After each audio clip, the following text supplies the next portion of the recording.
Então, pessoal, boa tarde. A gente está iniciando a sessão do dia 2/6/2020, o período da tarde, às 14 horas, são 14h07. Presentes nessa sessão os conselheiros João Maurício, Wesley, Kleber, Fernanda, Paulo, Wilderson Boto, Fabiana e eu como presidente, Sheila. Estamos com suplentes, né, na nossa turma, o Wilderson Boto e a Fabiana, que estão substituindo 2 vagas que estão vazias no colegiado.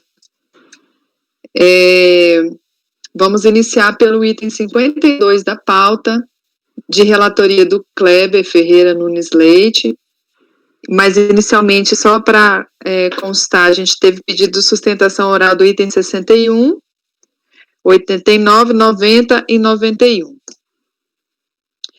Esse item, Fundação Santa Casa, o 52, Fundação Santa Casa de Misericórdia de Belo Horizonte, ele é paradigma para outros processos que vão do item 53 até o 59. Aí, com a palavra, o relator, Dr. Kleber.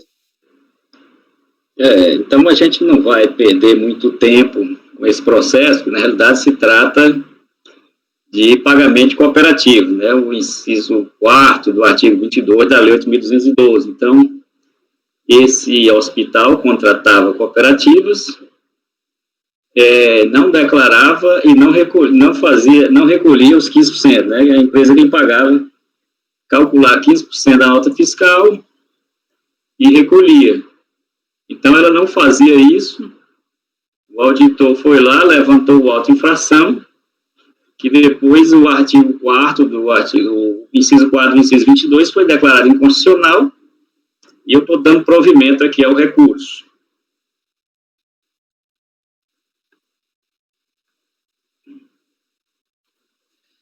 Ok, a matéria é aquela matéria simples, já de conhecimento do colegiado, né? Então, o relator está dando provimento ao recurso voluntário em função da questão da inconstitucionalidade, né, do dispositivo. Alguém tem algum questionamento?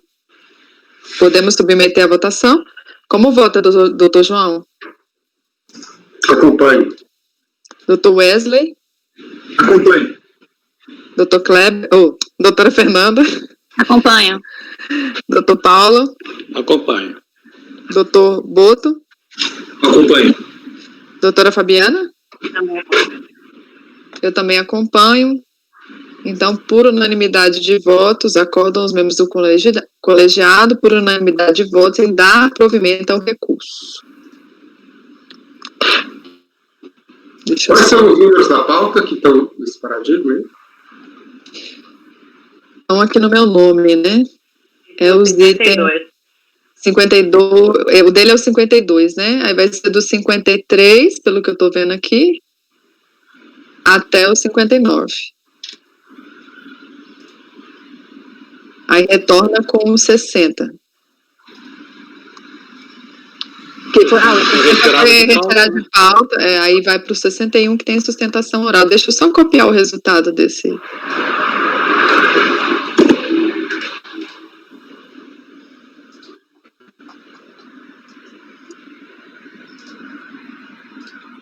Então, o item 61 também é de relatoria do Wesley. Ele tem uma sustentação oral aqui. Eu vou copiar, depois que o Wesley fizer a leitura do relatório, aí eu vou colocar a sustentação oral aqui, tá bom? Wesley, tudo certo? Podemos começar? Podemos? Estamos ouvindo. Estão me ouvindo? Tá bem? Ok. Bom, trata-se de embargos de declaração opostos, né, pela Fazenda Nacional, em face da decisão deste colegiado, do acordo... Uma parte. Oi. Esse processo e o acordo estão na pasta? Estão. Para mim está constando aqui que está. Tudo bem, você deve ter posto hoje, eu já tinha copiado. Bom, ok, pode seguir. Não, na verdade eu tinha posto, eu acho que eu botei já faz alguns dias, mas eu verifiquei que estava com, não tinha ido toda a pasta, deu algum problema, aí eu copiei de novo, acho que foi hoje também. Ok, já achei. Obrigado, viu? E aí eu fiz uns ajustes também no voto, acabou que eu acho que eu copiei novamente. Bom, então, embargo de declaração, né, do acordo de julgamento de 2013, e tratava, na verdade, aquela questão das entidades filantrópicas, e que foi determinado, na verdade, pelo Conselho para sobrestar, né? E aí, recentemente, nós tivemos a decisão do STF, declarando a constitucionalidade do artigo 55, inciso 2º, então, somente, parece-me, e os embaixos mencionando em tese, né, contradição ao julgamento do acórdão de recurso voluntário, em razão de que baseou-se numa decisão judicial de primeiro grau, conflitante com uma decisão judicial de segundo grau, constante de uma ação judicial, né, que afetava a recorrente. Então, basicamente, esse é o ponto principal dos embargos trazido pela Fazenda. Esse é o relatório, presidente. Lembrando que esse processo tinha sido sobrestado, ficou um tempo parado, e retornou, então, para a minha relatoria agora, neste momento.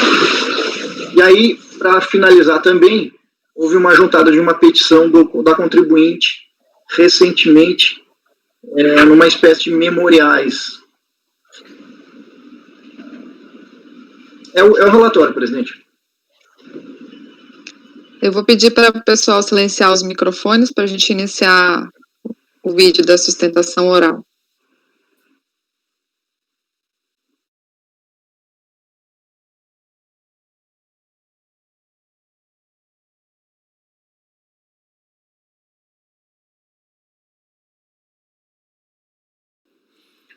Excelentíssimos senhores conselheiros e conselheiras dessa turma ordinária da terceira Câmara da segunda sessão de julgamento do CAF, falo em nome dos Institutos Paraibanos de Educação IP.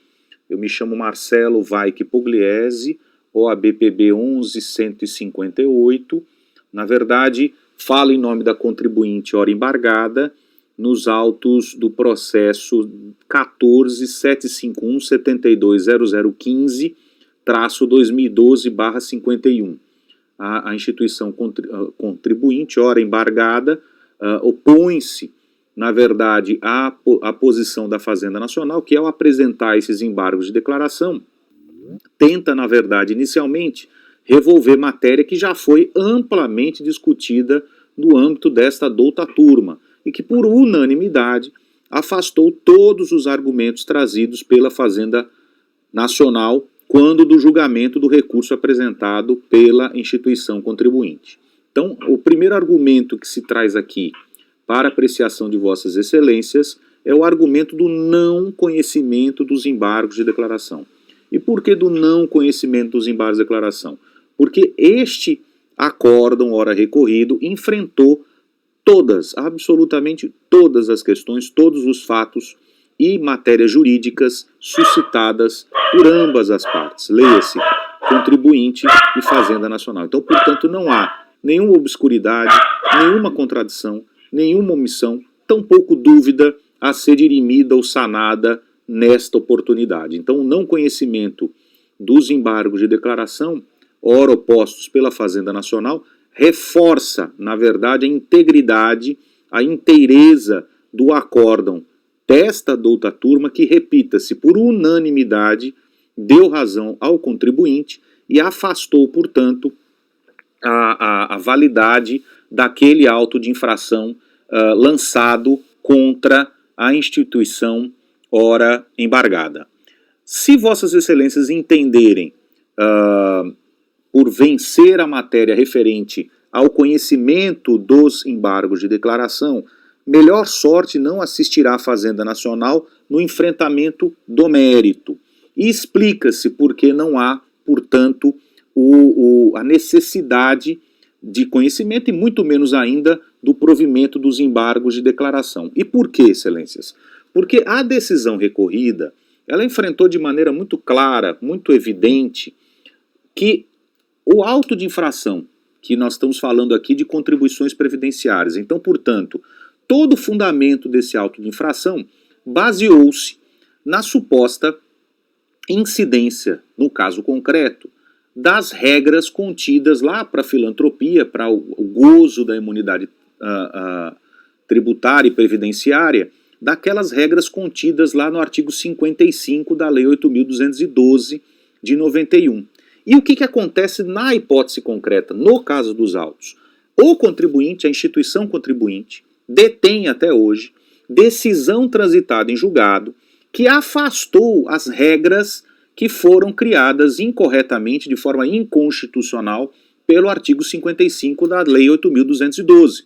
Então, portanto, o que entendeu a Justiça Federal Brasileira em decisão transitada em julgado, que não podia, na verdade, a instituição ora embargada ser obrigada a cumprir aqueles requisitos que estavam contidos na Lei 8.212, tendo em vista o fato de que a Lei 8.212 apresentava ali um vício insanável de inconstitucionalidade. E, portanto, na hipótese concreta, afasta a incidência dessas regras para a instituição ora embargada. Isso foi claramente enfrentado por este acórdão recorrido. E, portanto, no momento em que essa turma ordinária deu provimento ao recurso do contribuinte, reforçou a incidência inconteste da coisa julgada, formal e material, em prol do contribuinte, e por isso que a decisão foi pelo provimento e por isso que a decisão foi pela nulidade do referido auto de infração. Pois bem,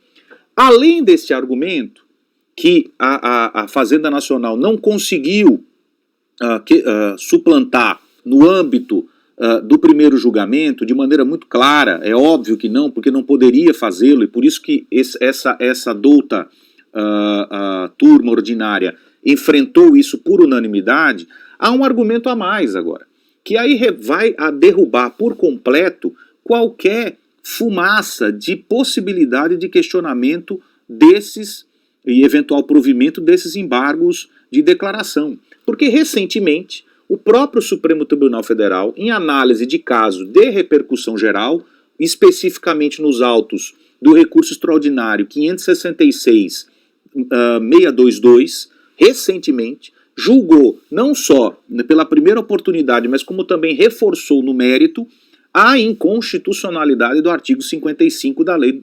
8.212. E aí, à medida em que ele apresenta a ideia da repercussão geral, ele passa a trazer esse vício de inconstitucionalidade para todas as situações que utilizaram como base de qualquer lançamento tributário ou de contribuição previdenciária a questão referente ao artigo 55, que é a hipótese dos autos. Então nós temos aqui uma decisão em controle difuso, transitada em julgado, garantindo ao contribuinte a não incidência dos requisitos do artigo 55, então, portanto, sendo em conteste a nulidade deste auto de infração, como foi já decidido por essa douta turma, e além disso nós temos agora um reforço, que é o reforço da Suprema Corte Brasileira, com efeito para todos os órgãos judiciais e administrativos, dizendo, olha, não pode mais haver qualquer tipo de lançamento tributário, usando como base aqueles requisitos do artigo 55 lá da Lei 8.212. Então, portanto, todos os lançamentos tributários que utilizaram como base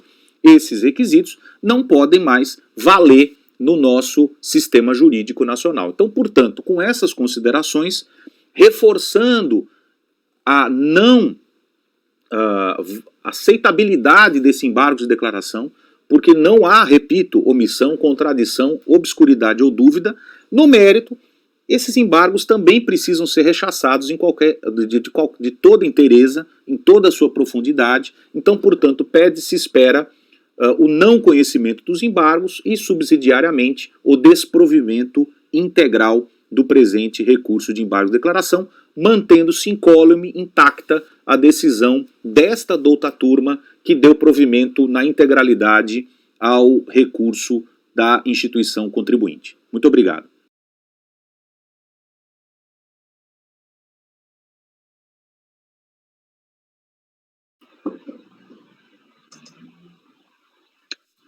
Pois bem, Wesley, pode concluir com o voto, por favor.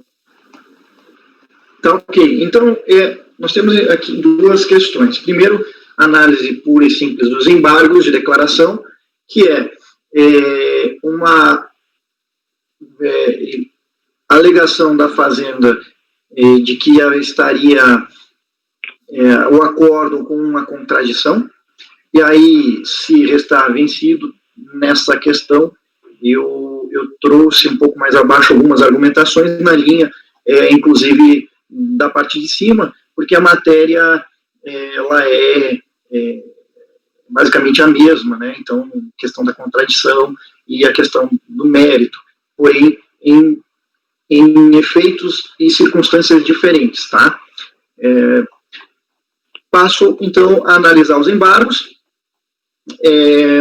A atuação se dá em razão da discussão acerca da imunidade de entidades filantrópicas e em razão do direito à imunidade tributária fixada pelo artigo 195, parágrafo 7º da Constituição de 88, que se entendia pelo afastamento da incidência das alterações introduzidas pela Lei 9.732 de 98, no que diz respeito ao artigo 55 da Lei 8.212/91. Segundo a fiscalização, foi realizada em razão de a recorrente não ter demonstrado atender cumulativamente os requisitos para a benesse prevista no parágrafo 7º do artigo 195, onde, à época, os requisitos se encontravam elencados no artigo 55. O presente recurso aponta a contradição entre o entendimento da decisão de primeira instância e o segundo grau do processo judicial, em que a recorrente era parte e que lhe afetava, e que o colegiado do CARF teria entendido de forma unânime pela procedência do recurso voluntário, em que cancelou a exigência fiscal.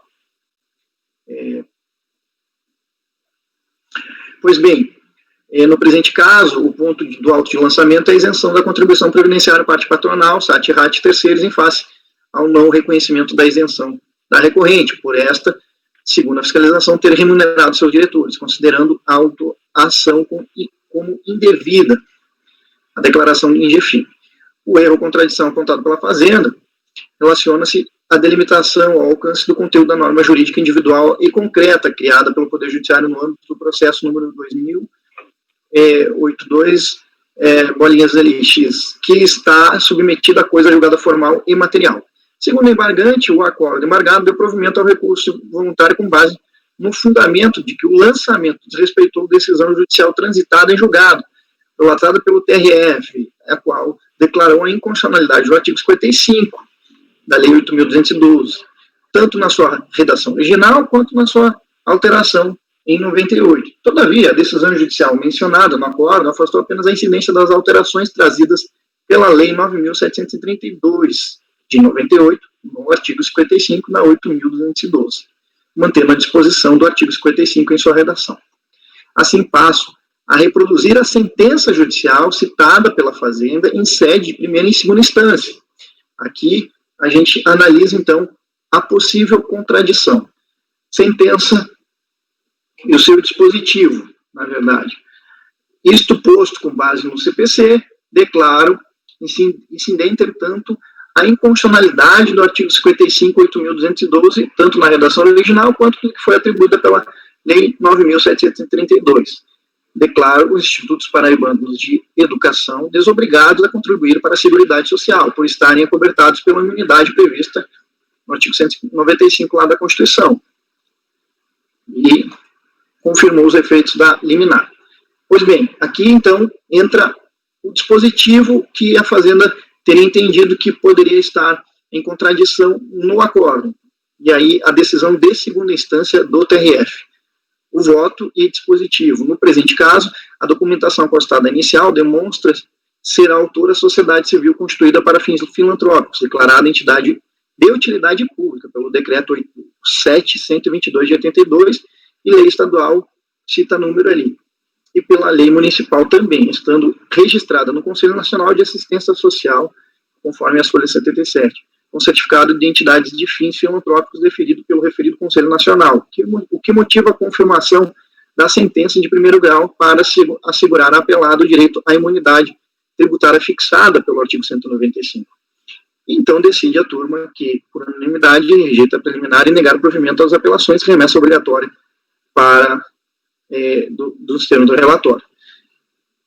Portanto, nesse sentido, entendo que o acordo recorrido manteve a decisão de primeira instância, e aí ficou colocando aqui, igualmente, a segunda,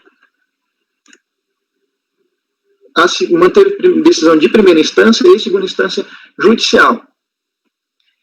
Em situação idêntica, e aí nós temos um caso semelhante, no final do processo 2010-46, a Fazenda opôs embargo de declaração nos mesmos termos, e que foi julgado pelo colegiado naquele momento, que não haveria também contradição no acórdão prolatado.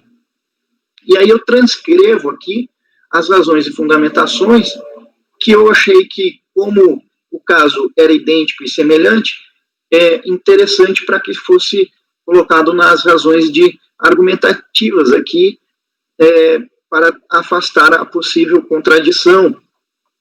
E, fazendo um resumo dessa decisão semelhante, diz aqui que a Fazenda Nacional sempre defendeu que a decisão transitada e julgada proferida pelo TRF em grau de recurso afastou apenas a incidência das alterações da Lei 8.212 de 91, promovidas pela Lei 9.732, em sua redação original. Com efeito, no âmbito administrativo, a manifestação da lavra da Procuradoria da Fazenda Nacional originalmente numerada pelos números tais ali.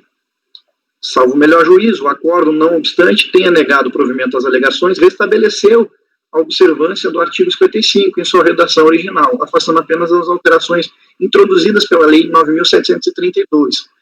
Essa tese jurídica foi levantada também no Poder Judiciário, dentro do processo que tramitou da parte recorrente, da parte contribuinte, tá? Assim, com o conteúdo tendo sido julgado pelo colegiado de forma a enfrentar as questões do processo e com a decretação de constitucionalidade do artigo 55, ocorre que, em sede de embargos, entendo que o processo abordou a decisão de forma a se pronunciar com todos os pontos, não havendo contradição, omissão ou obscuridade. Mais especificamente, a Fazenda atravessou petições em juízo alegando erro material e ineficácia da sentença em virtude de inexistência da apreciação da inconstitucionalidade do artigo 55. Na oportunidade, o TRF, a apreciar a questão incidental, negou o provimento ao agravo.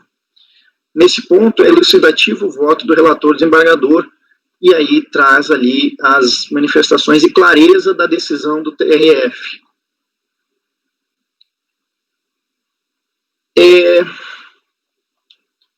Nesse ponto, passo a reproduzir o presente voto do embargado sobre a transcrição da coisa julgada material no processo judicial. E aí eu passo a transcrever o que o acórdão de recurso voluntário deste nosso processo registrou sobre a coisa julgada material. Registra-se que, desde o protocolo da impugnação, a recorrente suscitou que, não obstante a suspensão da imunidade, a entidade encontrava-se albergada pela decisão judicial transitada em julgada desde 2006, proferida nos autos número X, que ele declarou o direito à imunidade tributária em relação às contribuições sociais previdenciárias patronais, haja vista atender a todos os requisitos previstos na norma. E aí ele cita lá a questão do artigo 14 do CTN, tendo declarado, inclusive, a inconstitucionalidade do artigo 55, tanto na redação original quanto nas alterações. Assim, verifica que não existe contradição e que deveria, caso assim for, o entendimento da embargante ser combatido por meio de recurso especial. Coloco ali a questão de omissões e contrariedade, né, um exemplo do STJ. Já cito também um precedente do nosso próprio colegiado aí, e digo que, ao final, passando essas esses destaques que eu coloquei em cinza, para que não acolher os embargos declaratórios por não existir o vício apontado pela Fazenda Nacional. É o presente voto, presidente.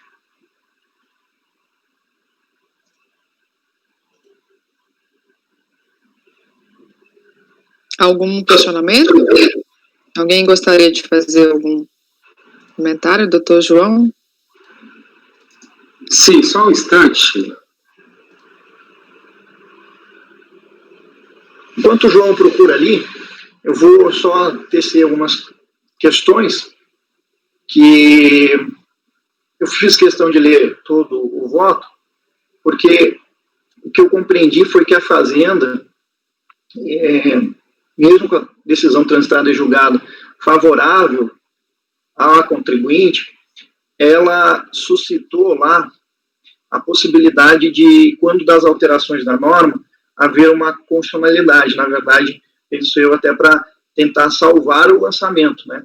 E aí, quando houve esse entendimento pelo Poder Judiciário, esse choque de normas, né, ao final e a cabo, pelo que eu compreendi, foi que a matéria teria sido resolvida e favoravelmente à contribuinte. Aí teria, então, essa decisão, tá, favorável a ela, que conduziu o voto à unanimidade no acordo de recurso voluntário, e, posteriormente a isso, nós tivemos a decisão do STF, que declarou a constitucionalidade do inciso 2º, e ele, por sua vez, do inciso 2º, ele, por sua vez, diz o seguinte, que teria a isenção, né, ou a imunidade, fica aquele choque de interpretativo, né, porque isso aí levaria lá para o artigo 14 CTN, mas teria essa imunidade quando ela fosse portadora do registro certificado de beneficente e assistência social fornecidos pelo Conselho Nacional de Assistência Social, né, caindo, portanto, os demais dispositivos que foram alterados pela norma. Então, assim, essa amplitude maior é que talvez a Fazenda tenha entendido que poderia ter questionado e mantido. Mas aí eu pego até por analogia o voto que teve no segundo processo com as mesmas autuações, mesmo contribuinte, enfim, mesma situação, e realmente eu também me convenço de que o acordo, ele abordou as matérias que foram trazidas pelo recorrente. Logo, e aí, tendo uma interpretação restritiva, porque nós estamos em sede de embargo, entendo que aqui não seria objeto, talvez, de discussão dessa aplicabilidade, porque ela também tem aquela decisão favorável a ela.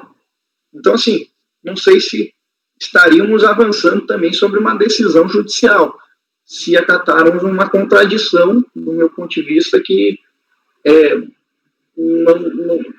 não sei se seria o remédio recursal adequado para a resignação da Fazenda, que, e aí não fazendo juízo de valor nesse momento, não sei se de repente ela teria sua razão ou não, mas fica essa dúvida de que da Fazenda, nesse caso, para que trazeria ao colegiado. Né? Enfim, eu tendo a manter essa posição, em razão de, obviamente, ter lido bastante o processo, como parece apenas um embargo, mas ele é bem extensivo, né? E a matéria ela já foi assim bem debatida aí pelo Poder Judiciário.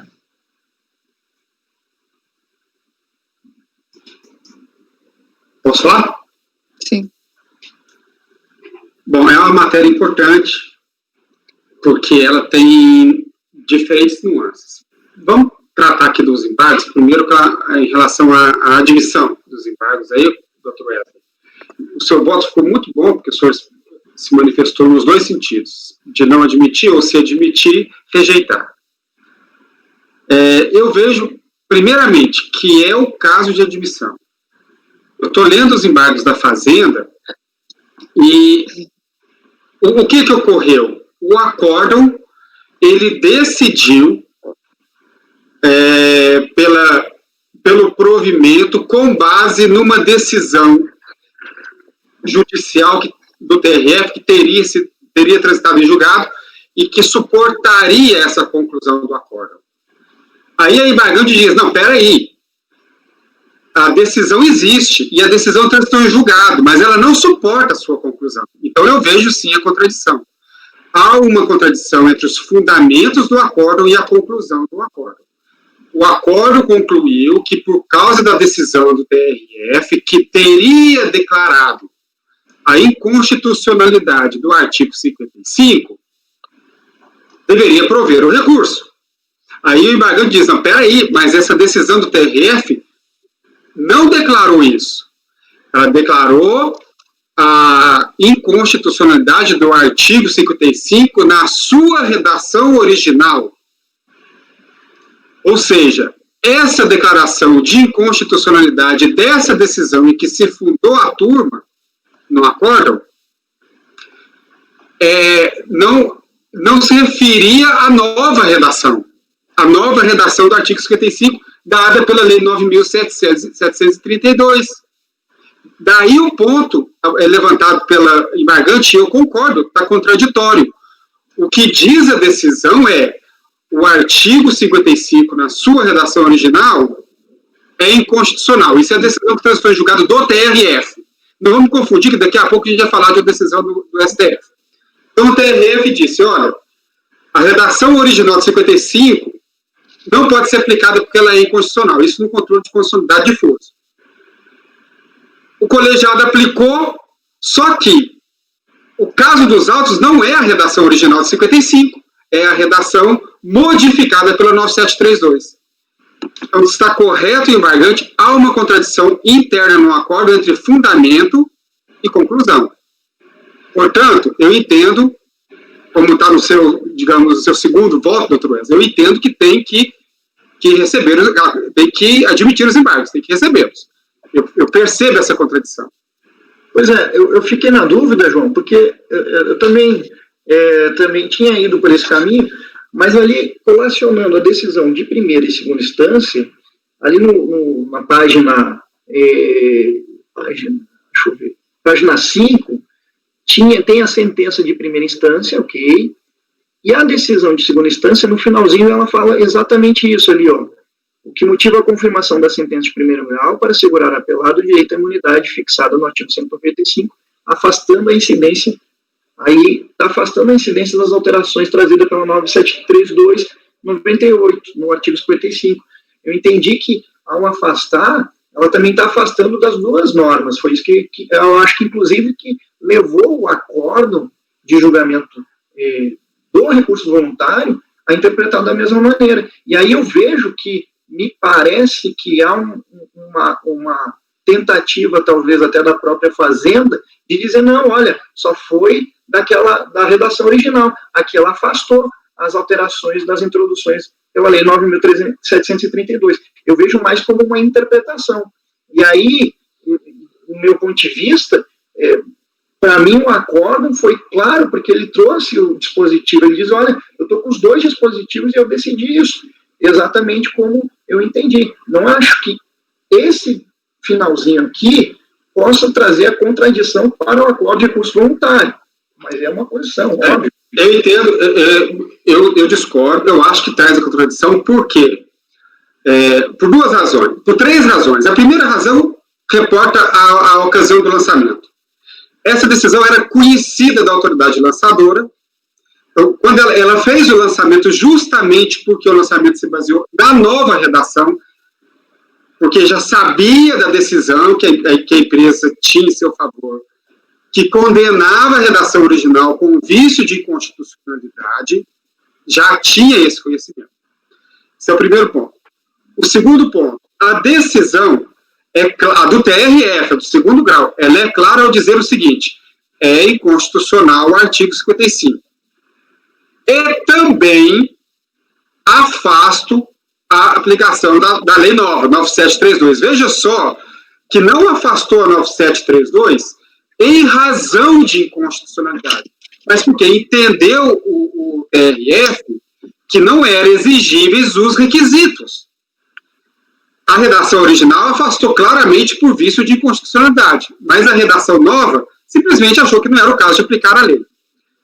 E o terceiro ponto é, tanto isso é verdade, que agora a matéria já resolvida, todo mundo aqui já é profeta do passado, a matéria está resolvida, recentemente resolvida pelo STF, e ele foi claro, está aqui no RE 566-622, ele foi claro a manter a redação modificada pela 92429 do artigo, desse segundo artigo 55. Isso. Ou seja, não me parece que, sobretudo agora decidido esse embargo da Fazenda Nacional no STF, não me parece que a decisão do TRF teria avançado no sentido de estender a inconstitucionalidade à nova redação. Tudo isso para a gente saber se admite ou não os embargos, se há ou não contradição, que é o primeiro ponto. Eu entendo que há, porque o acordo nosso, da nossa turma, que está sendo embargado, ele diz claramente aqui o seguinte, no finalzinho dele diz assim, ó, se reportando a decisão do TRF, cita a decisão, né? Desta forma, quando o lançamento de entidade se encontrava obrigada por decisão judicial, a entidade se encontrava obrigada por decisão judicial transitada em julgado de 2006, processo tal, que declarou direito à imunidade, etc., haja vista que todos os requisitos previstos na norma teriam sido atendidos, tendo declarado, inclusive, a inconstitucionalidade do artigo 55, tanto na redação original quanto na redação nova. Aqui está a contradição, porque a decisão do TRF não declarou a inconstitucionalidade da redação nova. Esse é o ponto da embargante. Ela declarou a redação original.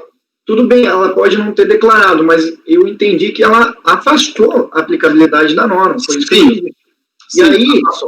E aí eu não entendi, nesse contexto, a interpretação, né, no caso, se a Fazenda está simplesmente querendo dizer, olha, não foi declarada inconstitucional essa norma, e, portanto, eu quero que seja verificada a correção para dizer o seguinte, que foi decidido,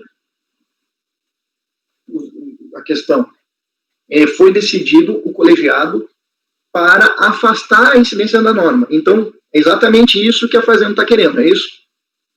E não no ponto de inconstitucionalidade. Não é isso. Porque, veja só, dos dois modos que eu entendi, o recurso voluntário que se baseia nas decisões acaba por dar o provimento, né,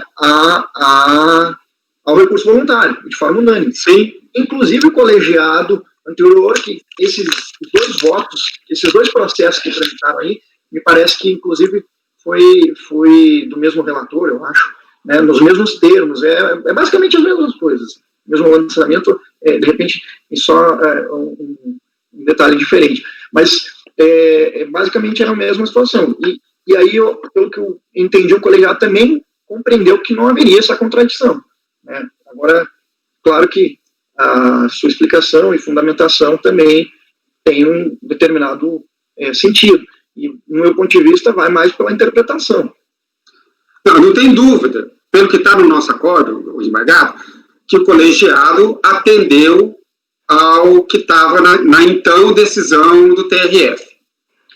O vício do acordo não é esse. O vício do acordo é dizer que aquela decisão apontava para uma inconstitucionalidade que ela não aponta.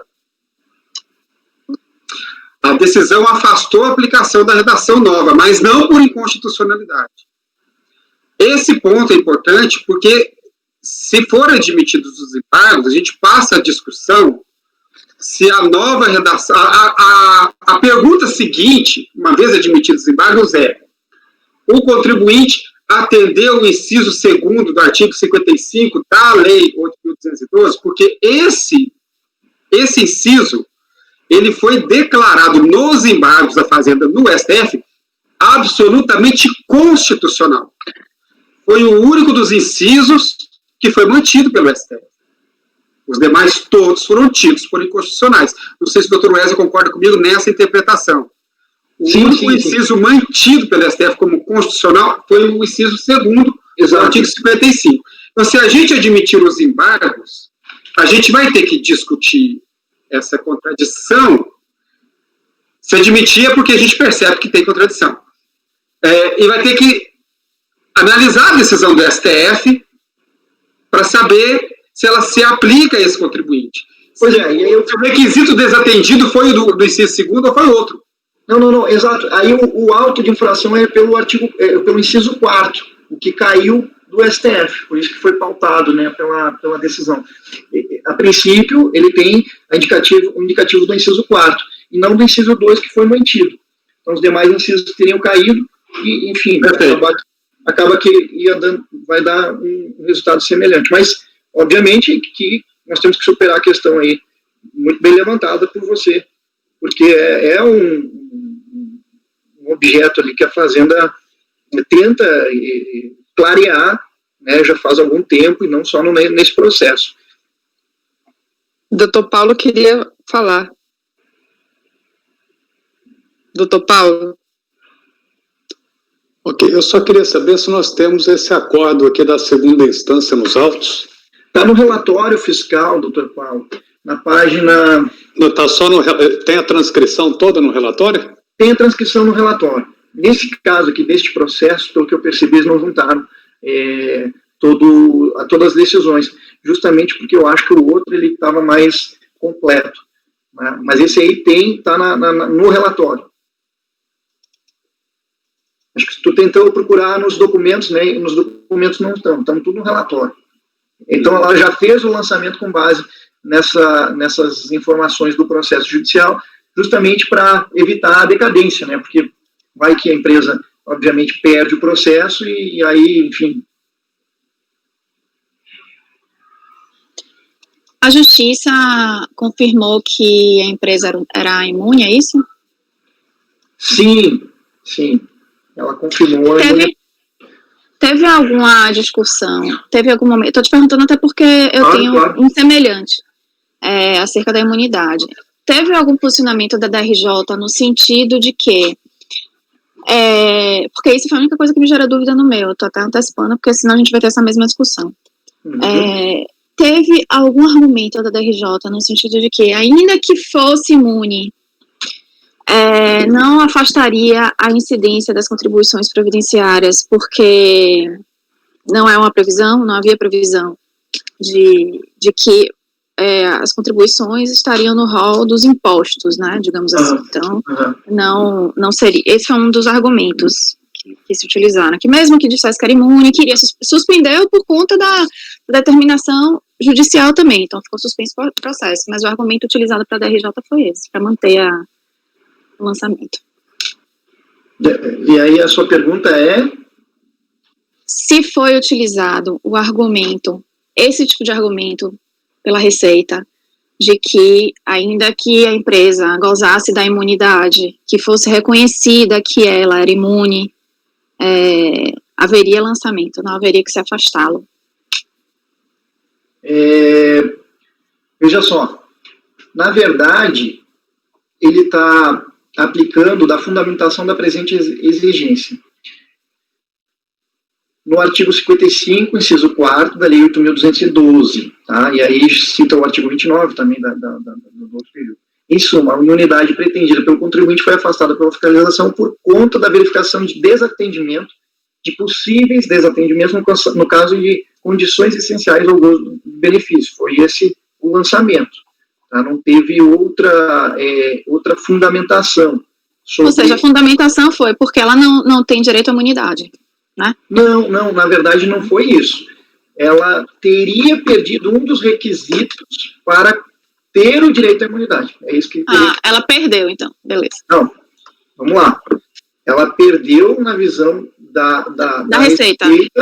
Isso. E aí, logo no início do acórdão de julgamento, nós temos ali na página 1696, que suspensão, né, acompanhar a ação número tal, que afetava por ser uma Idêntico ao meu. entidade filantrópica, né, acaba que essas decisões populares, né, tinham esses efeitos, ou tem esses efeitos, enfim.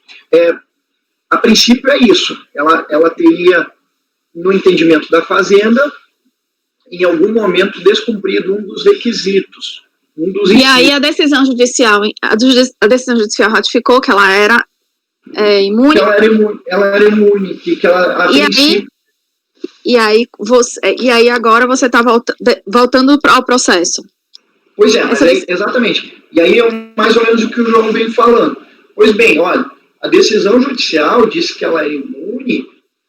Ok, nós sabemos que ela tem imunidade, mas a decisão judicial possivelmente não entrou tanto no mérito, porque afastou a incidência do dispositivo que aplicaria-se a ela, entendeu? Mas é exatamente igual ao meu. Eu estou antecipando essa discussão, até porque quando chegar no meu a gente já pode matar rapidinho, porque é exatamente a mesma coisa sua, idêntica. Tem até o Ives Gandra até, que faz as defesas e tal. E aí, o racional é idêntico.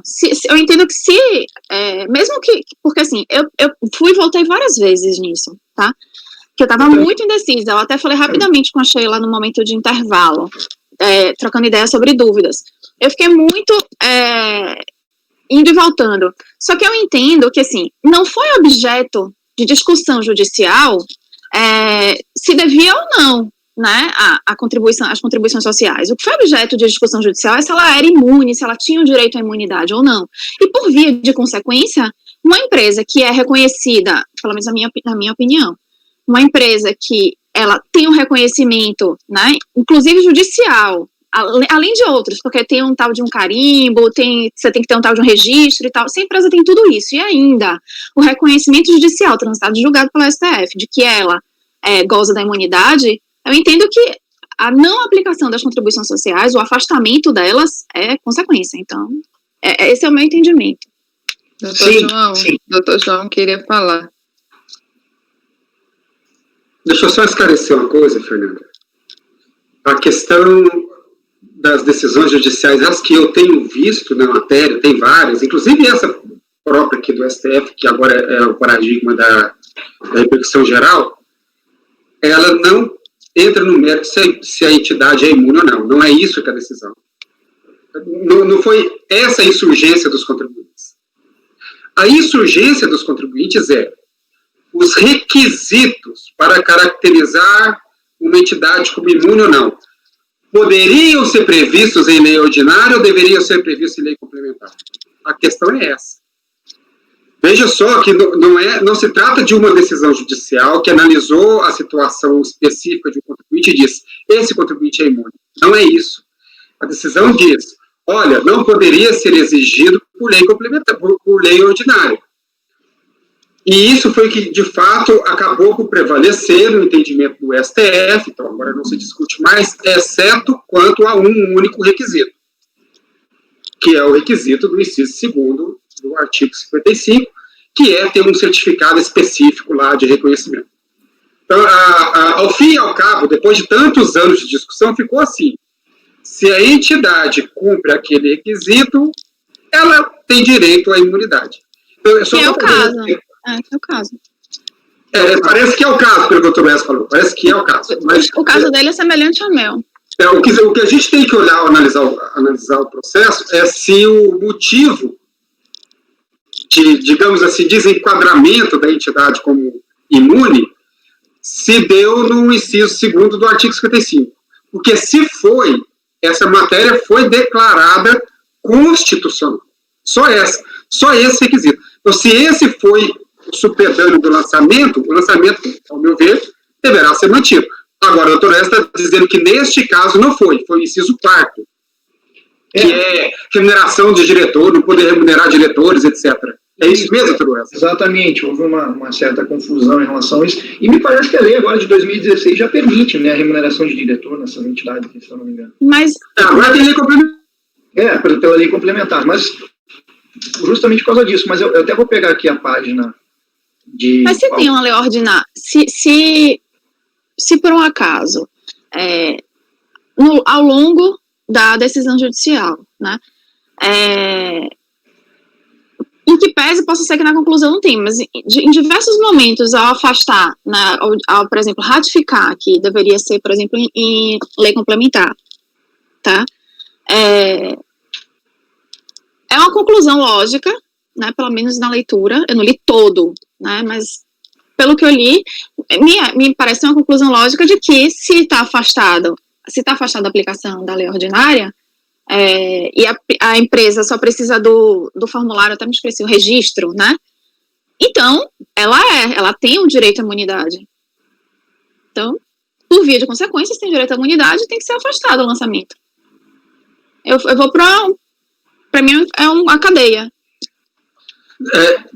Posso falar? Tá. A gente está analisando os embargos. Então, assim, não estou analisando...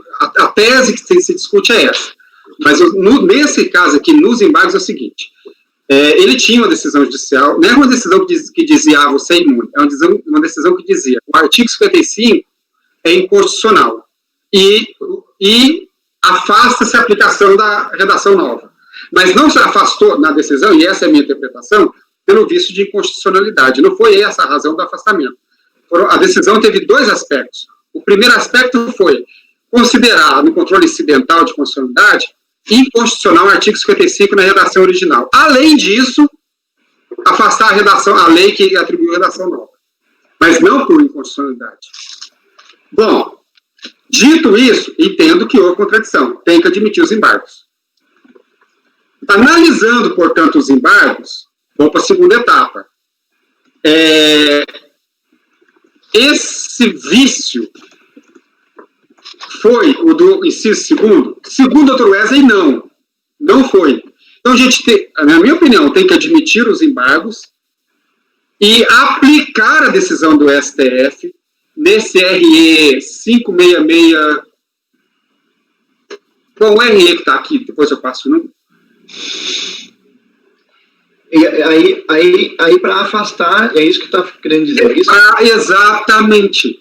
Para afastar os termos regimentais, aplicar essa decisão, porque tem repercussão geral, para afastar a incidência.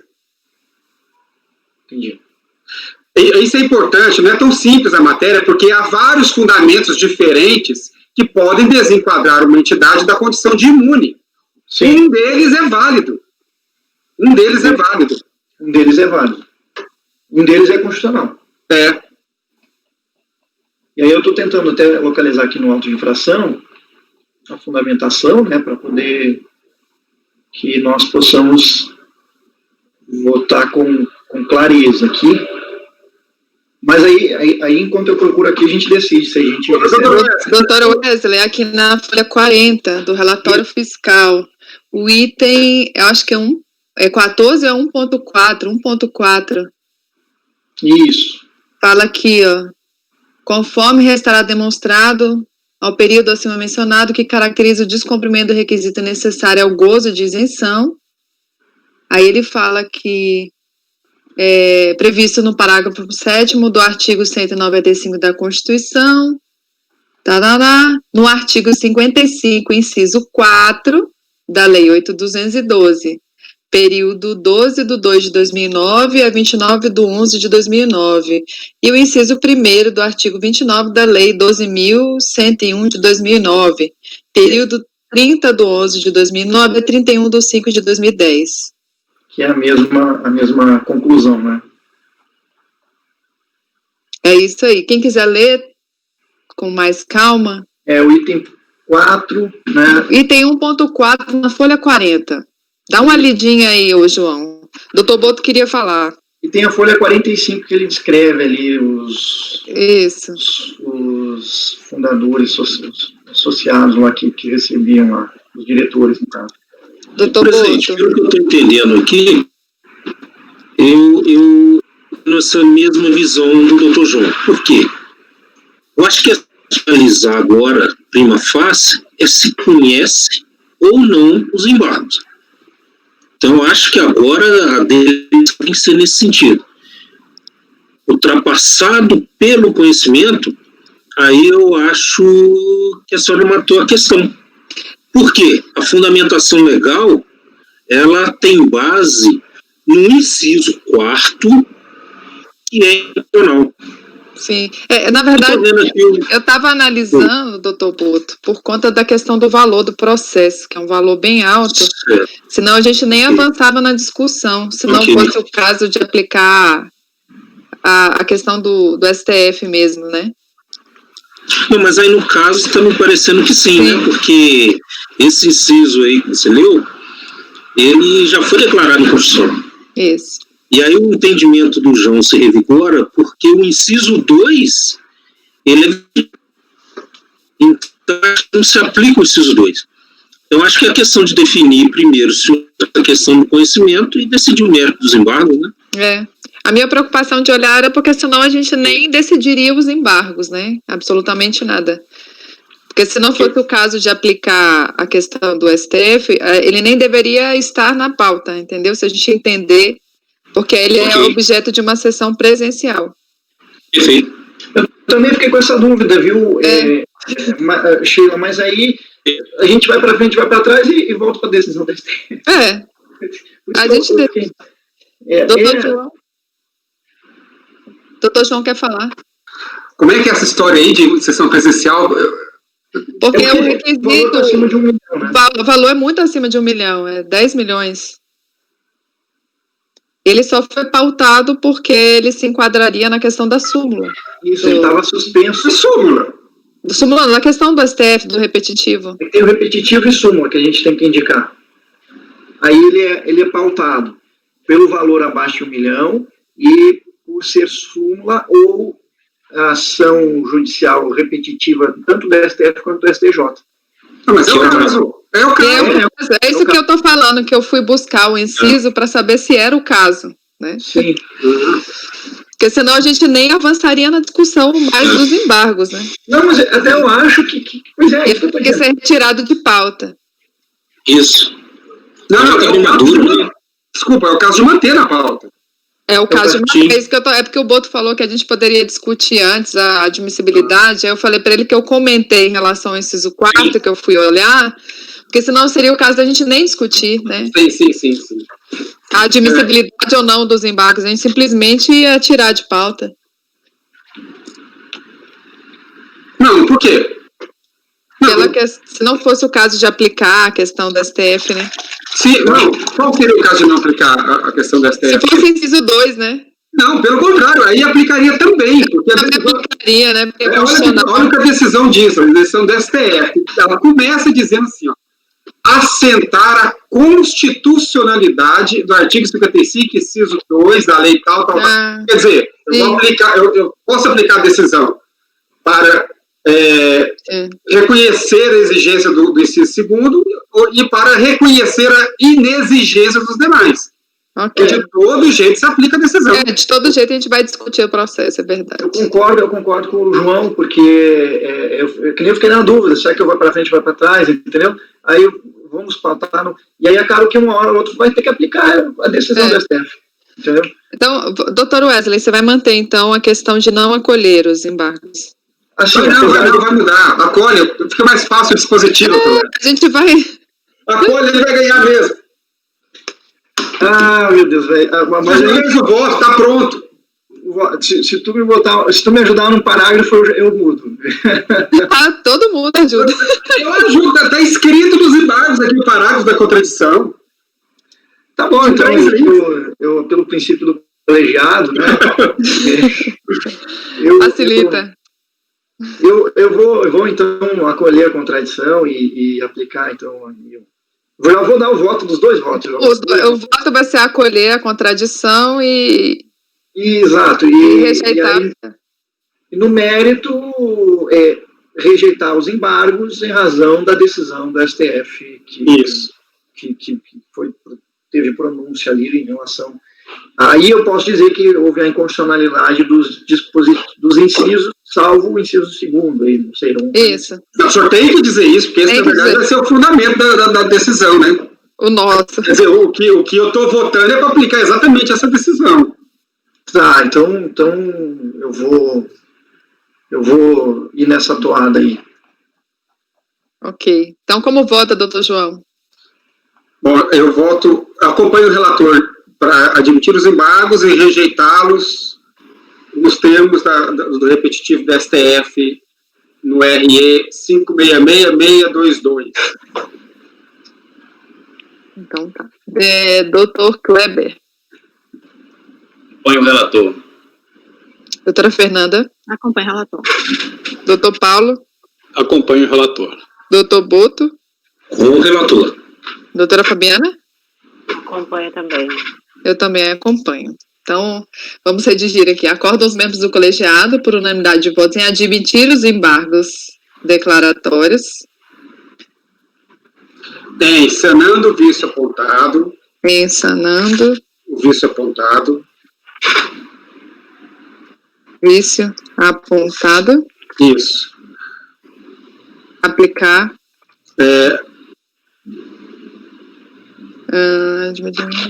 Sanando. O vício apontado. Tem efeitos infringentes aqui, né? Claro, evidente. Com efeitos infringentes? Com efeitos infringentes, está mudando a decisão totalmente. Então, com efeitos. Aliás, desculpa, não está mudando não, né, doutor? Não, desculpa. A decisão continua a mesma. Desculpa, sem efeitos infringentes. Sem efeitos infringentes. Para sanando o vício apontado. Sem efeitos infringentes. Pois é, mas aí eu fiquei na dúvida, mantendo a decisão, que a decisão se baseou, mas de qualquer maneira ela vai ter o mesmo resultado, né? Exatamente por isso não tem efeito infringente, o resultado é o mesmo. Para sanando o vício apontado, aplicar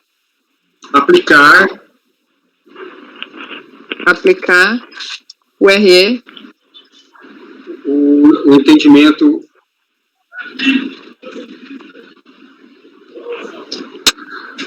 do RE 566-622.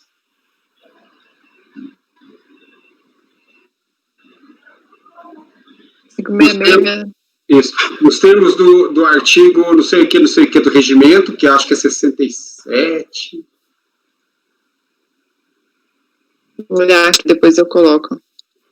Certo. Nos termos. Isso, e dá provimento ao recurso.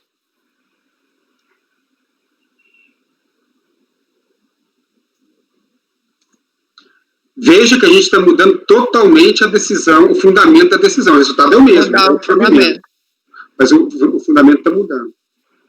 Para sanando o vício apontado, aplicar o entendimento do RE tal nos termos do artigo tal do regimento e dar provimento ao recurso. Isso. Aí eu vou anotar daqui a pouco os... Aí a gente não atrasar aqui. Certo?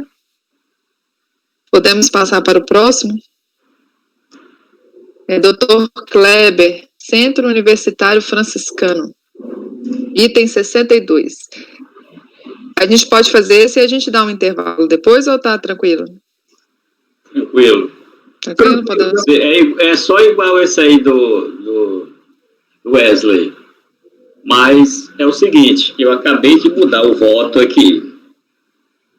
Ele é o mesmo caso aí, o processo foi sustado, né? Suspenso, por causa da decisão do Supremo. E eu tinha analisado o processo e tinha negado provimento. Porque, meu entendimento é que na modulação, o Supremo decidiu que algumas questões de exigência de regras eram válidas. Eu estou vendo que é só o artigo 2, né, do artigo 55, né? Inciso 2. O inciso 2, que é a questão da certificação, né?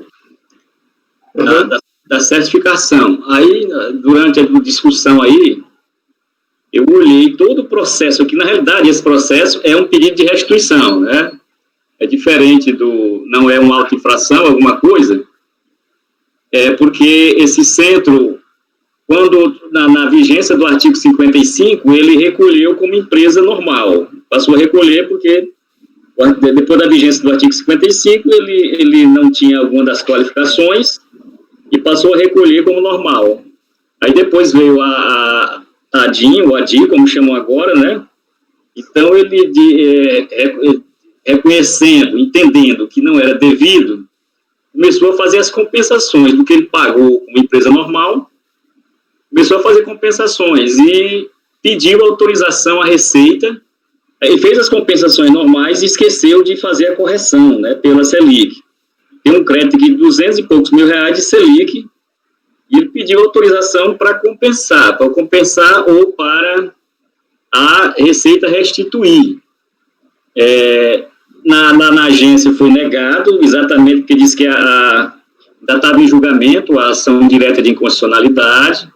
Foi o mesmo pensamento da DRJ, e chegou até aqui, chegou na minha mão, depois foi frustrado, eu enviei um pedido ao então presidente João Maurício, né, que o processo foi, sustado que chama, foi suspenso, né, e agora voltou. Sobrestado, isso. Então, eu analisando agora o processo, como ele é um de restituição, em lugar nenhum diz qual era a falta dele, daqueles artigos, dos incisos do artigo 55, em lugar nenhum diz, né, que a falta dele foi isso. Mas eu abrindo aqui na página 87, ele explicando, eu tenho aí um quadrinho aí que embaixo que diz processos, não sei se vocês estão vendo aí, né? Então as telas do processo que eu tirei. Na página 87 ele fala que com a nova lei, porque o Supremo achava que tinha que ter uma lei especial para isso, né? E com a nova lei, a questão da aplicação dos 20%, né, da gratuidade de 20%, né, para empresas de educação. E ele descreve isso aí, que ele já fazia isso. Então, eu entendi que a falta dele, porque não tem outro dado aqui, né, o que tem no despacho da DRJ e no despacho do auditor fiscal lá da agência, é que ele descumpriu o artigo 55. Não diz qual daqueles itens faltou, né? Se era o SEBA, não diz. Mas ele explicando lá, ele explica que agora a lei, e no artigo 3 fala que tinha que ter gratuidade, né? As empresas de educação e de saúde, a gratuidade, né? Para 50% para do SUS, para a empresa de saúde, né? 20% de gratuidade para a empresa de educação. Eu entendi, então, que a falta dele era o inciso 3, que foi declarado inconstitucional, e eu estou mudando o voto aqui para dar provimento ao recurso.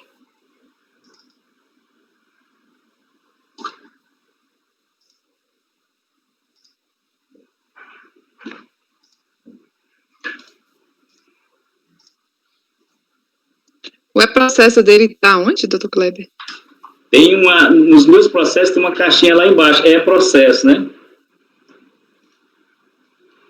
Vocês estão vendo aí nos meus processos? Estou vendo aqui.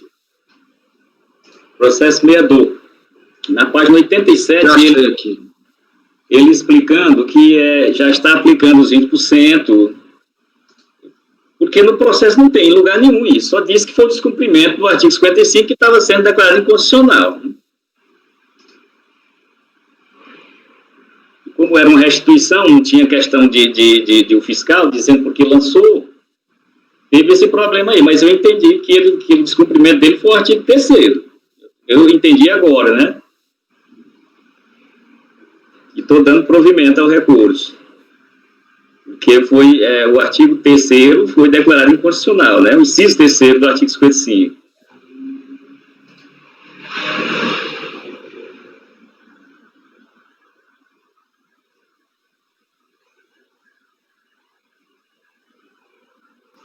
O senhor está dizendo, então, que... Eu estou tentando abrir, está demorando aqui, mas o senhor está dizendo que o que consta no processo é que, vamos chamar assim, o desenquadramento dele foi porque ele não... Exatamente, ele é o único que cita, ele vai falar na explicação dele que a nova lei disciplinou, e ele, então, passou a aplicar os 20% em gratuidade, né, da educação. Ele passou a aplicar. Então, eu entendi que ele estava privado, era disso aí, né, o artigo 3º, porque não aplicava em gratuidade a questão ele como empresa de educação, não é?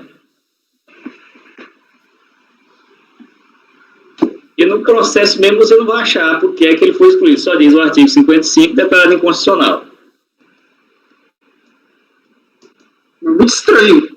ter, doutor Kleber. Como não vai ter o motivo o fundamento da... Artigo 55 constitucional. Qualquer um que você não tivesse daqueles incisos...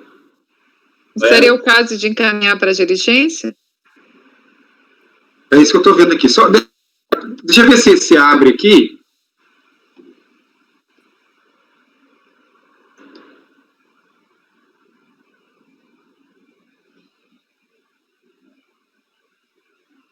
Pode falar, Paulo. Habilita o microfone.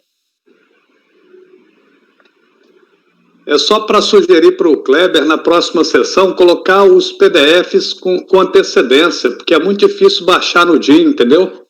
Sim. E o PDF não tem nenhum sigilo. Qualquer um de nós poderia acessar no e-processo mesmo, entendeu? Isso. Não tem sigilo para nós da turma, só o acórdão que tá sujeito àquele controle. Inclusive, fica a sugestão da gente salvar, igual o Paulo fez. É só salvar igual o Paulo, eu não sei se a gente salva por pasta, porque para mim eu sempre salvo por pasta, como a gente fazia. Você tá congelado. Eu tô congelado? Tá. Agora, como é que eu faço? Desabilita a câmera e habilita de novo. Paulo, eu vou até mandar aqui na equipe a foto. Eu tava falando com a Sheila que eu, quando fui copiar todos os meus, mesmo zipado, os meus, eu vou mandar aqui na turma, os meus e-processos, só os e-processos mesmo, de alguns, não foram todos, mas uns últimos que estavam bem grandes, na hora que eu fui copiar para ter, me informaram que não tinha espaço. Aparece 3 vezes aconteceu isso. Vou te mandar aqui para você ver depois. Não tinha espaço para copiar lá. Não sei se é porque eu tô virtual, pelo VPN. Não, o problema deve ser lá mesmo. Eles devem ter que mexer lá na cota, entendeu? No servidor, imagino. Eu vou mandar aqui para vocês verem a tela.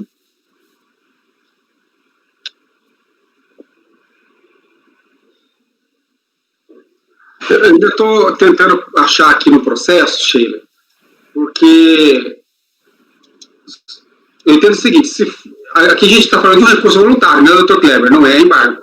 Isso, é recurso voluntário. Tá, então analisando o recurso voluntário, se o motivo da glosa das compensações tiver sido por desatendimento ao inciso 2º, tem que aplicar a decisão do STF no sentido de manter a glosa. Porque ela diz que é constitucional. Mas se for os outros incisos, aí... Tem que aplicar também no sentido de não manter. A decisão ela tem 2 vieses. Eu colei aqui no nosso chat, não sei se vocês viram, dois parágrafos da notícia do STF a respeito da matéria, que resume bem o que foi a decisão final depois da análise dos embargos.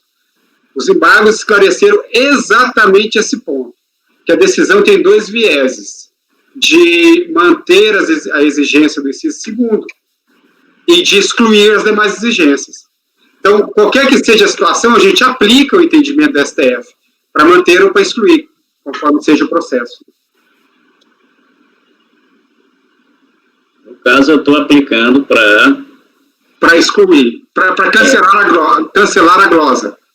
Não foi glosa, não. Ele quer compensar, ele quer o crédito, ele quer autorização para compensar. Ele ainda não compensou? Não. Tá.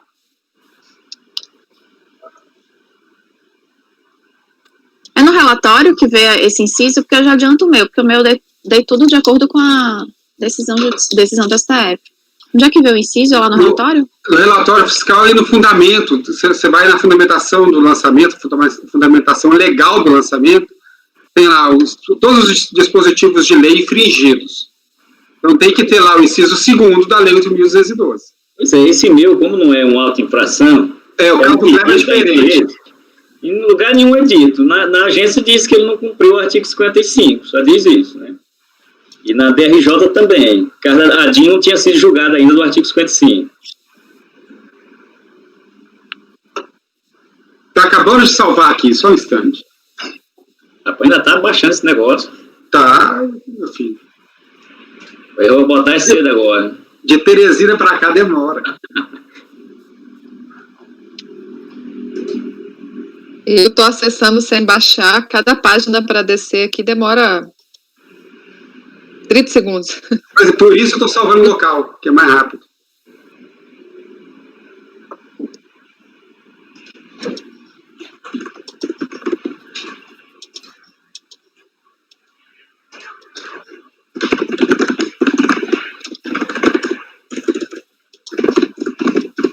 Bom, eu vou adiantando aqui um entendimento, que é o seguinte, doutor Kleber. Se não tiver usado, ele está pedindo compensação de tributo. Isso. Eu imagino que essa compensação tenha sido negada, porque se ela não foi negada, não tem sentido ter um contencioso. Ela foi negada e contra essa negativa da compensação que ele surgiu. Eu ainda não abri aqui, porque a gente não homologa a compensação. Ele pede a compensação, ela pode ser rejeitada, e aí dá origem, a partir desse despacho decisório que negou o direito a compensar, vai dar origem ao litígio. Acho que já salvou aqui.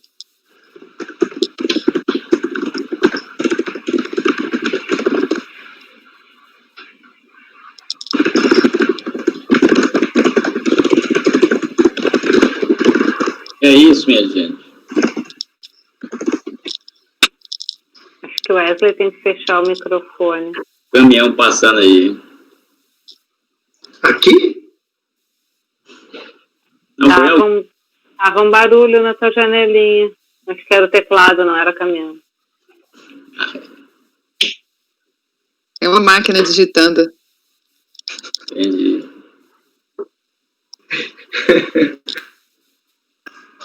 Nesse meu caso aí, a empresa chegou a fazer a compensação, só que ela não corrigiu pela Selic. E ela está pedindo agora a Selic. Então, lá que ela recolheu como empresa normal, depois veio a ADIM, e então ele resolveu compensar e esqueceu a correção. Está pedindo a correção, pediu a agência lá que fizesse a compensação, apresentou uma planilha, a agência só disse que ela não tinha direito porque ainda estava em julgamento constitucional. Então não houve nem análise se o pedido dela é válido ou não.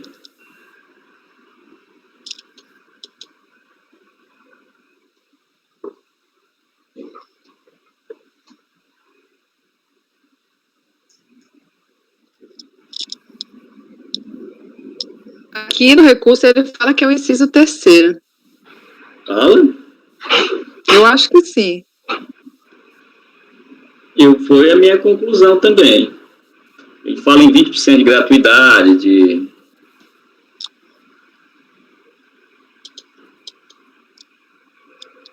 Tudo indica que foi isso mesmo. Na folha 89, é o que ele fala aqui. E a 87 também, foi a que eu falei aqui. 87 a 89. Em relação portanto, inquestionavelmente, em relação às entidades beneficentes de assistência social que atuam no ramo de educação, na parte que pertine a redação dada pelo artigo 3º ao inciso 3 e parágrafos 3º e 4º do artigo 55. E artigo 7º, exigindo gratuidade integral e revogando as isenções, está definitivamente afastado do mundo jurídico pela revogação dos termos do artigo 2º da LIC. Eu acho que ele entende que se enquadrou no inciso 3º, mas isso é um recurso, não é a Receita que está dizendo. Isso que eu estou dizendo, ele deve ter sido negado porque ele não fazia essa aplicação dos 20%, é o que eu estou entendendo. Não é por isso, doutor. O despacho contra o qual você surgiu e daí deu origem a todo o contencioso está nas folhas 27, 28, 29 é um despacho pequeno. Antes dele tem uma análise que é feita pela Delegacia da Receita e ele se resume ao seguinte. Quer dizer, o contribuinte, ele entrou com pedido de compensação de R$231 mil, com base na...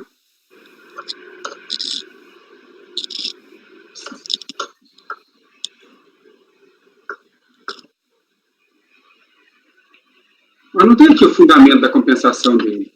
Peraí.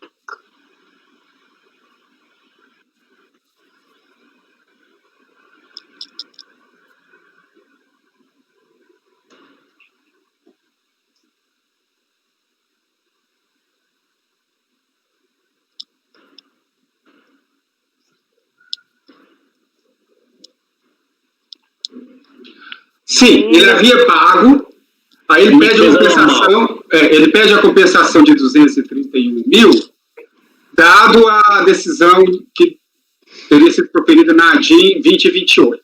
Isso é o pedido original. Então, ele entende que pagou indevidamente, dada essa declaração de inconstitucionalidade. Entra com pedido administrativo. Aí, o pedido é negado sob o seguinte fundamento, vamos ver.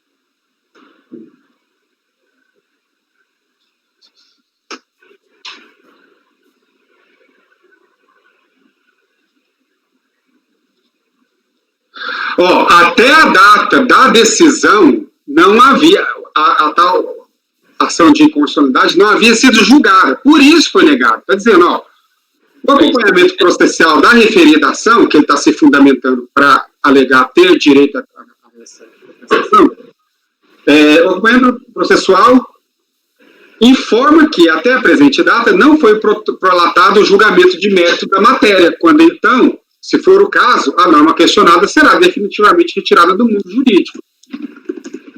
Então, veja só, como não havia decisão ainda na ADIM, está correta a delegacia, ela não autorizou a compensação. Depois a DRJ também. Eu ainda não cheguei lá, vamos ver.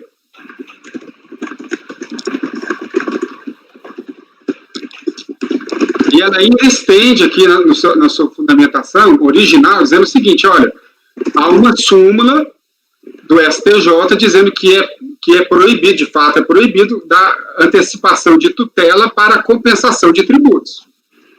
Ou seja, não transitou em julgado, não há decisão no processo, nessa ADIM, não há antecipação de tutela. Aí, com base nisso, houve um despacho negando o direito à compensação. Ele deve ter entrado com recurso, com impugnação.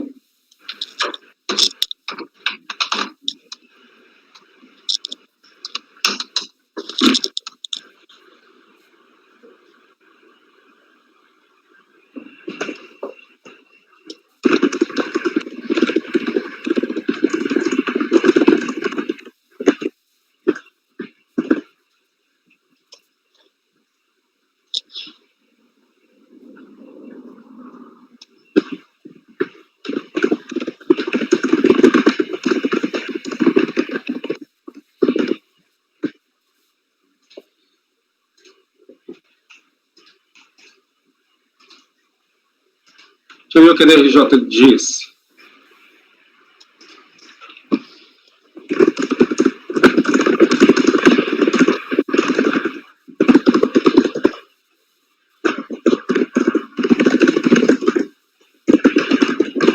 A máquina de digitar tá tocando aí. É Wesley? Eu fecho e abro ao mesmo tempo. Sei, tá mal barulhento. A minha tá fechada já há algum tempinho.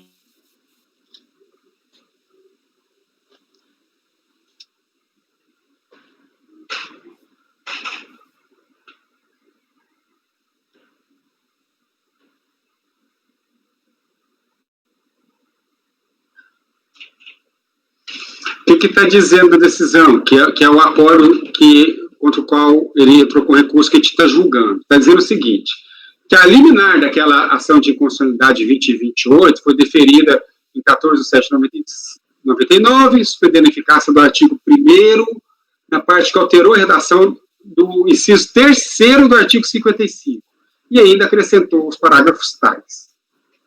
Posteriormente, essa liminar foi referendada pelo plenário do Supremo, acórdão tal. O mérito da ação ainda não foi julgado. Isso é a decisão de primeira instância. O mérito da ação ainda não foi julgado. Convém asseverar a autoridade administrativa na decisão recorrida. A medida cautelar em ação direta de inconstitucionalidade reveste ordinariamente eficácia ex nunc, operando, portanto, efeitos a partir do momento que o Supremo a deferir. Então, o fundamento da decisão recorrida é, olha, Supremo não decidiu, isso não, por ocasião daquela decisão da DRJ. O Supremo ainda não decidiu. E, ao decidir, a eficácia é ex nunc. Esse foi o fundamento. Portanto, por essa razão, não poderia se aproveitar dos pagamentos feitos. Esse é o fundamento da decisão recorrida. Agora vamos ver o recurso que ele diz, doutor Kleber.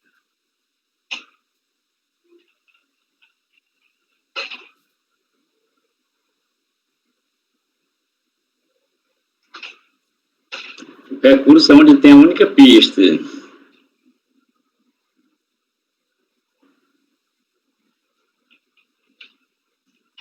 Eu entendo que aqui a questão é até simples de decidir, e eu acho que ela vai começar a aparecer muito no nosso colegiado. Em nenhum momento se verificou, ele alega a inconstitucionalidade do artigo 55. É a alegação geral de todas as filantrópicas. Mas em nenhum momento, nesse caso, diferente do caso do Dr. Wesley, em nenhum momento se verificou se a empresa possuía, na ocasião, as condições. Isso tem que ser verificado.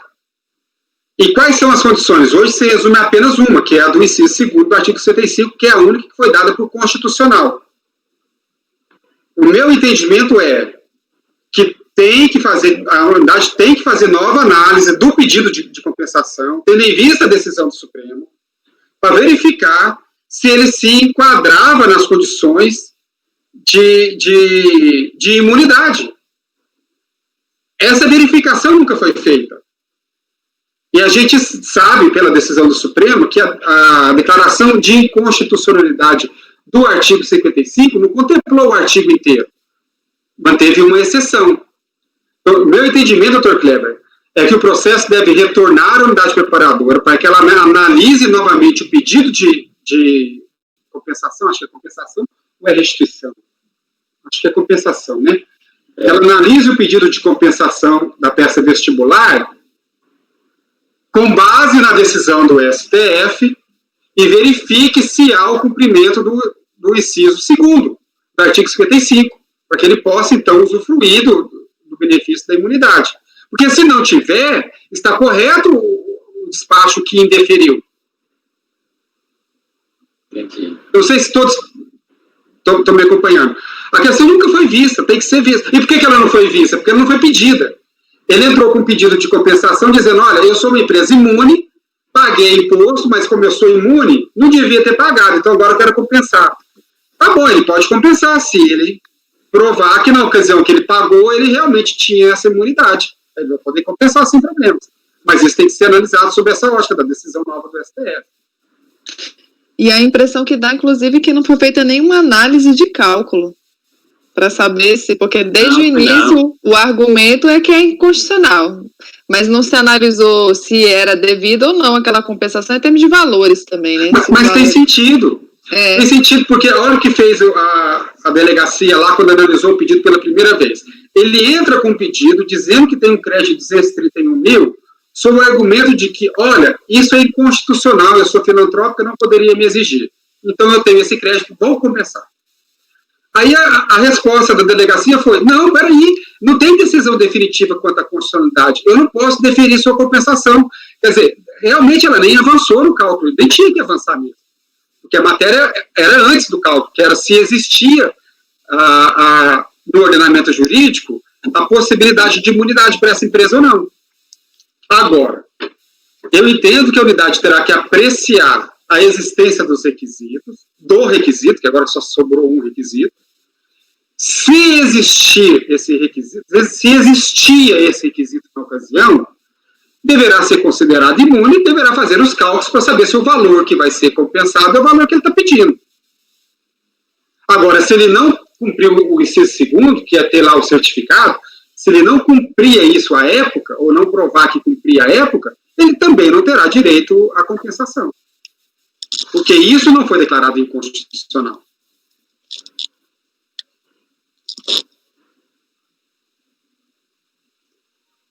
Eu concordo com o João, viu? Eu acho que deve baixar... Mas seria negligência ou já... Qual é a proposta? Para meu entendimento, a gente tem que decidir aplicar o entendimento. Não tem como a gente decidir aplicar o entendimento. Não. Porque não liquida, não tem como liquidar. A doutora Fabiana, sim. Eu acho que não é o caso de converter, eu acho que, na verdade, é determinar que se analise o pedido, porque senão até ia ter uma questão de expressão de instâncias, porque o pedido nunca foi analisado. Eu concordo com o João, eu acho que tem que ser nesse sentido, de determinar que se analise o pedido que não foi em função dos sobressamentos por conta do julgamento no STF. Mas vamos pensar assim, doutora Fabiana, naquela ocasião, naquele momento em que ele foi analisado, o cenário jurídico dessa matéria era aquele. Não tinha decisão do Supremo nem nada. Tá. Hoje tem, recente, deste ano. Então, hoje a gente tem decisão do Supremo, que sacramentou e disse, olha, o artigo ele é quase todo inconstitucional. Quase todo. Exceto por um inciso. Então, eu acho que a gente tem realmente que decidir aplicar essa decisão e mandar para que a unidade verifique o cumprimento do requisito e liquide os cálculos. Eu entendo que esse último racional. Tá certo. Sim, eu estava achando que eles não tinham nem analisado o pedido e que tinham, em função da falta de decisão do STF. Mas se analisou, tá certo, tem que analisar só os requisitos legais para justificar a imunidade, então. Doutor Kleber, eu acho que a conclusão é essa mesmo. A gente, deixa eu ver o que ele pede, ele está pedindo a compensação do recurso? Compensação / restituição, ele quer o dinheiro, de qualquer jeito aí. Agora, a especificação é essa, o artigo 55. Então, vamos fazer isso aí, vamos redigir uma... Estou pensando aqui, doutora Sheila. Como seria isso? Determinar a unidade preparadora que aplique o entendimento previsto no RE 566? Eu acho que eu tenho uma saída. A gente pode anular o despacho decisório, determinar que faça uma nova análise com base no RE, inclusive quanto aos cálculos. Mas a questão é que a gente não pode anular. Eu acho que não é caso de anular, não. Na agência ou na DRJ? Segundo o fundamento da... Não tem nulidade naquele... Não tem nulidade na decisão. Não tem nulidade. Não tem como anular. Não seria mais prudente mandar para a diligência? Diligência. Eles fazem um cálculo, se manifestam e depois a gente julga segundo o que eles se manifestarem, entendeu? Eu acho. Tem razão, doutor Paulo. Inclusive, determinar nessa diligência que se verifique se foi cumprido o requisito do inciso 2. Mas sobretudo isso, né? Sobretudo isso. Se a gente mandar determinar eles aplicarem o RE, eles vão falar, tá inconstitucional, vamos devolver o dinheiro pro cara, né? Então, assim, fica complicado a gente determinar aplicar e a gente não delimitar. Tem razão. Eu acho que seria a diligência a melhor saída.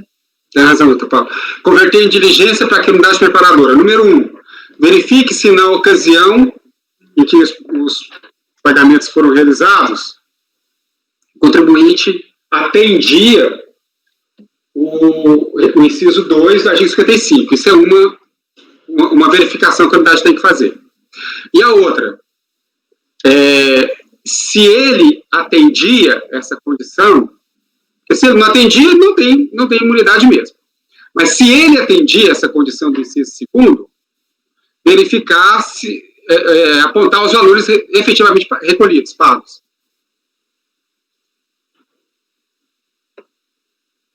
Porque aí, com o doutor Paulo, com isso a gente pode decidir, né? Que eles vão dizer o seguinte, olha, ela realmente tinha o certificado, ela podia ser imune. Beleza. E o que ela pagou de imposto foi R$500 mil. Beleza, a gente tem tudo para decidir. Isso. Já sabe que ela estava imune e já sabe quanto que ela pagou.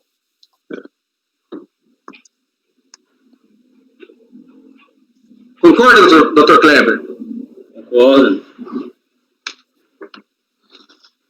Sempre reportando a época do pagamento. Porque ela está dizendo que o pagamento foi indevido Portanto, que naquela ocasião ela era imune, portanto, é naquela ocasião que ela tem que comprovar que cumpria o requisito. E ela pediu no prazo de 5 anos, viu? Não foi depois, não. O pedido é tempestivo. Ela não prescreveu o direito dela pedir, não. Podemos votar, votação? Sim. Então, como vota, doutor João? Eu acompanho o relator no pedido de diligência. Doutor Wesley? Liga o áudio, o microfone. Estou um pouco desacostumado. Eu acompanho o relator. Doutora Fernanda? Acompanho. Doutor Paulo? Doutor Boto? Com o relator. Doutora Fabiana? Acompanho também. E eu também acompanho.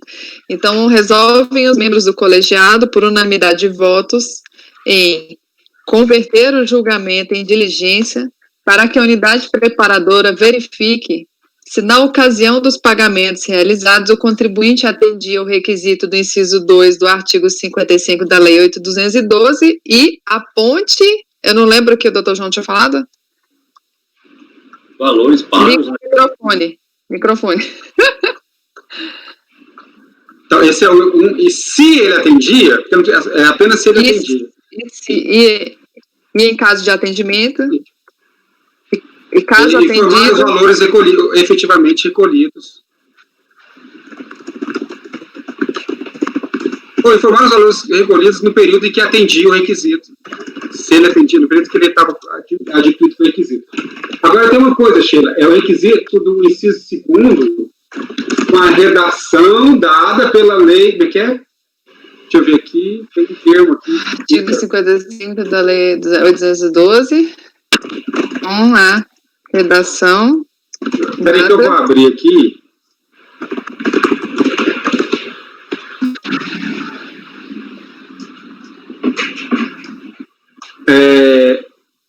Com nas redações que foram dadas pela Lei 9.429 de 96. E eu vou colar aqui no nosso chat. Aí você copia aqui.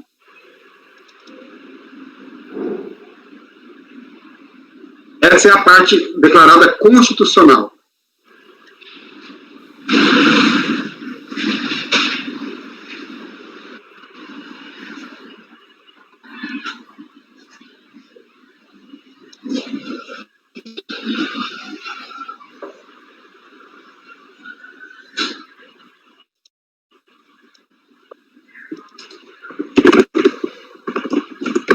Se na ocasião dos pagamentos realizados, o contribuinte atende o requisito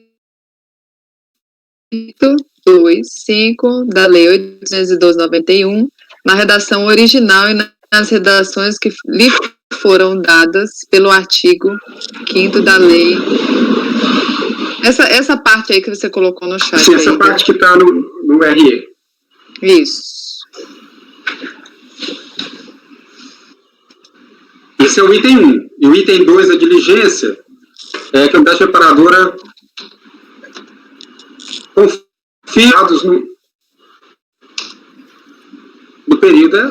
Só dizer o período, ela vai saber qual é o período. E em caso positivo, informar os valores recolhidos.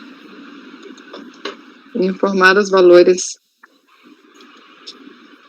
recolhidos. Isso. Indevidamente, não? Não. Indevidamente é um juízo, né? Os valores de contribuição previdenciária recolhidos no período. Os valores